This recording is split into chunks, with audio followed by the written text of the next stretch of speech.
Hi ಎಲ್ಲರಿಗೂ ನಮಸ್ಕಾರ. Welcome to Shilpa's kitchen. ಇವತ್ತು ತೊಗರಿ ಕಾಳು ಬಳಸಿ ಯಾವ ಥರ ಪಲಾವ್ ಮಾಡೋದು ಅಂತ ಹೇಳ್ಕೊಡ್ತೀನಿ ಬನ್ನಿ. ಮೊದಲಿಗೆ ಒಂದು 3 ಟೇಬಲ್ ಸ್ಪೂನಷ್ಟು ಎಣ್ಣೆ ತೊಗೊಂಡಿದ್ದೀನಿ. ಇಲ್ಲಿ 1 ಸ್ಪೂನಷ್ಟು ಕೊತ್ತಂಬರಿ ಕಾಳು, ಚಕ್ಕೆ, ಏಲಕ್ಕಿ, ಲವಂಗ ಮತ್ತು ಸ್ಟಾರ್ ಹೂವು ಮತ್ತೊಂದು ಪಲಾವ್ ಎಲೆ ತೊಗೊಂಡಿದ್ದೀನಿ. ಅರ್ಧ ಕಪ್ಪಷ್ಟು ಕೊಬ್ಬರಿ ತೊಗೊಂಡಿದ್ದೀನಿ. 2 ಈರುಳ್ಳಿನ ಕಟ್ ಮಾಡಿ ಇಟ್ಕೊಂಡಿದ್ದೀನಿ. 2 ಟೊಮೆಟೊನು ಕೂಡ ಕಟ್ ಮಾಡಿ ಇಟ್ಕೊಂಡಿದ್ದೀನಿ. ಒಂದು 3 ಹಸಿಮೆಣಸಿನ್ಕಾಯಿ ತೊಗೊಂಡಿದ್ದೀನಿ. ಅರ್ಧ ಕಪ್ಪಷ್ಟು ತೊಗರಿ ಕಾಳು ತೊಗೊಂಡಿದ್ದೀನಿ. ಇಲ್ಲಿ 2 ಕಪ್ಪಷ್ಟು ಅಕ್ಕಿನ ತೊಳೆದು 10 ನಿಮಿಷಗಳ ಕಾಲ ನೆನೆಸಿಟ್ಕೊಂಡಿದ್ದೀನಿ. ಇಲ್ಲಿ ಶುಂಠಿ, ಬೆಳ್ಳುಳ್ಳಿ, ಪುದೀನ, ಕೊತ್ತಂಬರಿ ಸೊಪ್ಪು, ಕ್ಯಾರೆಟು, ಬೀನ್ಸು, ಆಲೂಗಡ್ಡೆ ತೊಗೊಂಡಿದ್ದೀನಿ ತರಕಾರಿ. ಈಗ ರುಬ್ಕೊಂಬರೋಣ. ಕೊಬ್ಬರಿ, ಮಸಾಲೆಗಳು ತೋರಿಸಿದ್ನಲ್ಲ ಅದು ಕೂಡ ಇವಾಗ ಸೇರಿಸ್ಕೊತಿದ್ದೀನಿ. ಶುಂಠಿ, ಬೆಳ್ಳುಳ್ಳಿ, ಪುದೀನ ಮತ್ತು ಕೊತ್ತಂಬರಿ ಕೂಡ ಸೇರಿಸ್ಕೊತಿದ್ದೀನಿ.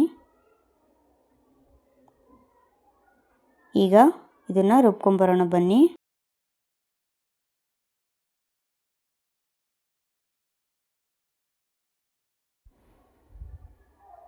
ಈಗ ಇದಕ್ಕೆ 4 ಹಸಿಮೆಣಸಿನ್ಕಾಯಿ ಕೂಡ ಸೇರಿಸ್ಕೊತಿದ್ದೀನಿ. ಹಾಗೆ ಸ್ವಲ್ಪ ನೀರು ಹಾಕೊಂಡು ರುಬ್ಕೊಂಬರೋಣ ಬನ್ನಿ.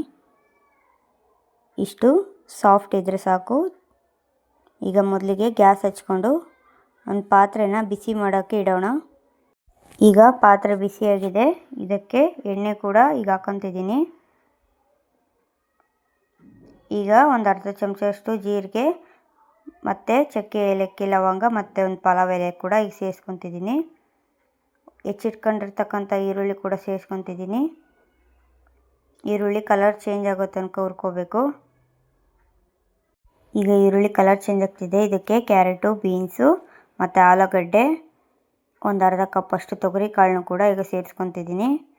ತರಕಾರಿಗಳೆಲ್ಲ ಕ್ಲೀನಾಗಿ ಫ್ರೈ ಆಗೋ ತನಕ ಹುರ್ಕೋಬೇಕು. ಏಕೆಂದರೆ ನಾವು ತರಕಾರಿಗಳನ್ನ ಇಲ್ಲಿ ಬೇಯಿಸಿ ಹಾಕೊಂಡಿರೋದಿಲ್ಲ, ಅದಕ್ಕೋಸ್ಕರ. ಈಗ ಟೊಮೆಟೊ ಕೂಡ ಹಾಕ್ಕೊತಿದ್ದೀನಿ. ಟೊಮೆಟೊ ಕೂಡ ಸಾಫ್ಟ್ ಆಗೋ ತನಕ ಬೇಯಿಸ್ಕೋಬೇಕು.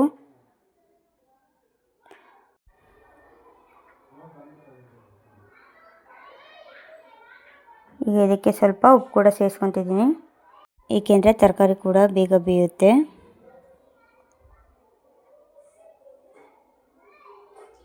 ಈಗ ರುಬ್ಬಿ ಇಟ್ಕೊಂಡಿರ್ತಕ್ಕಂಥ ಮಸಾಲೆ ಕೂಡ ಸೇರಿಸ್ಕೊತಿದ್ದೀನಿ. ಮಸಾಲೆ ಎಲ್ಲ ಹಸಿ ವಾಸನೆ ಹೋಗೋ ತನಕ ಹುರ್ಕೋಬೇಕು. ಈಗ ಇದಕ್ಕೆ ಸ್ವಲ್ಪ ನೀರು ಕೂಡ ಸೇರಿಸ್ಕೊತಿದ್ದೀನಿ.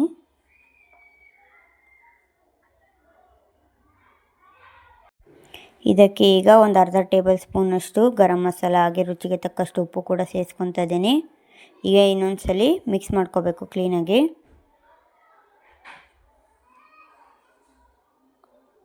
ಈಗ ತೊಳೆದಿಟ್ಟಿರೋ ಅಕ್ಕಿನ ಕೂಡ ಸೇರಿಸ್ಕೊತಾ ಇದ್ದೀನಿ. ನೀರೇನು ಹಾಕದೆ ಹಾಗೆ ಮಸಾಲೆಯಲ್ಲೇ ಅಕ್ಕಿನ ಹುರ್ಕೋಬೇಕು.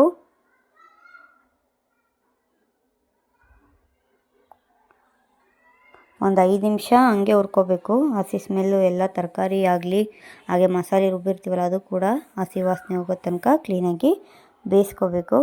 ಈಗ ಇದಕ್ಕೆ ನೀರು ಸೇರಿಸ್ಕೊತಾ ಇದ್ದೀನಿ. ನಾನಿಲ್ಲಿ 2 ಕಪ್ ಅಕ್ಕಿ ತೊಗೊಂಡಿರೋದ್ರಿಂದ 2.5 ಕಪ್ ನೀರು ಹಾಕ್ಕೊಂಡಿದ್ದೀನಿ. ಈಗ ಇನ್ನೊಂದ್ಸರಿ ಕ್ಲೀನಾಗಿ ಮಿಕ್ಸ್ ಮಾಡ್ಕೋಬೇಕು.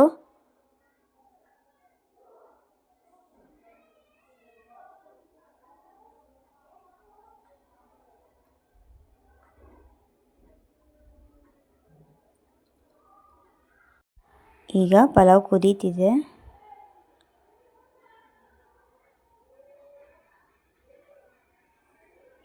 ನೋಡ್ತಿರ್ಬೋದು ಎಷ್ಟು ಚೆನ್ನಾಗಿ ಕಲರ್ ಬಂದಿದೆ ಮತ್ತು ತರಕಾರಿ ಕೂಡ ಎಷ್ಟು ಚೆನ್ನಾಗಿ ಬೇಯ್ತಿದೆ ಅಂತ.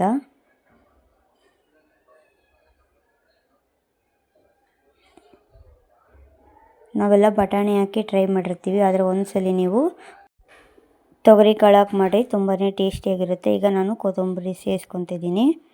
ಈಗ ಇನ್ನೊಂದ್ಸಲಿ ಇದನ್ನು ಮಿಕ್ಸ್ ಮಾಡ್ಕೊತಿದ್ದೀನಿ.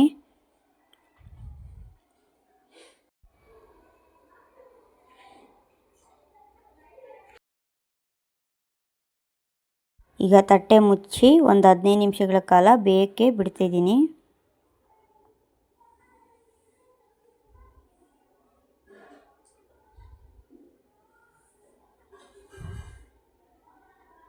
ಈಗ ನೋಡ್ತಿರ್ಬೋದು ಇದು ಕುದೀತಿದೆ.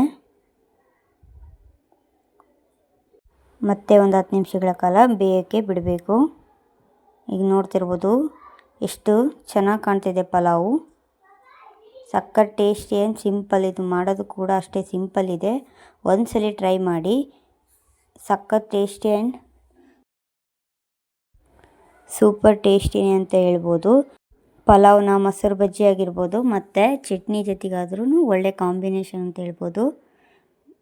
ಒಂದ್ಸಲಿ ಟ್ರೈ ಮಾಡಿ. ಯಾವ ಥರ ಇತ್ತು ಅಂತ ಪ್ಲೀಸ್ ಕಮೆಂಟ್ ಮಾಡಿ.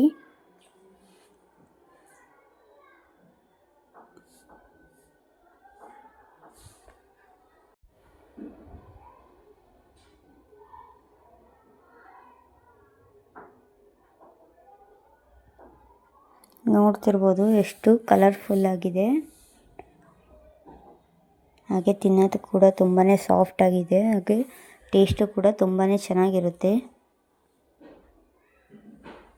ಇದಕ್ಕೇನು ಜಾಸ್ತಿ ಇಂಗ್ರೀಡಿಯೆಂಟ್ಸ್ ಕೂಡ ಬೇಕಾಗಿರೋದಿಲ್ಲ. ಮನೆಯಲ್ಲೇ ಇರುವ ಇಂಗ್ರೀಡಿಯೆಂಟ್ಸ್ಗಳನ್ನ ಬಳಸಿ ತುಂಬಾ ಟೇಸ್ಟಿಯಾದ ಪಲಾವ್ನ ಮನೆಯಲ್ಲೇ ಮಾಡ್ಕೋಬೋದು. ಈಗ ಸರ್ವಿಂಗ್ ಬೌಲಿಗೆ ಸರ್ವ್ ಮಾಡ್ಕೊತಾ ಇದ್ದೀನಿ.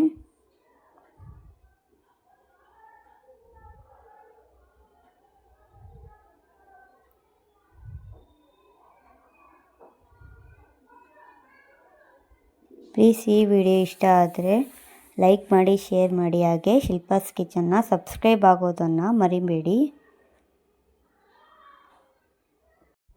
Thank you for watching.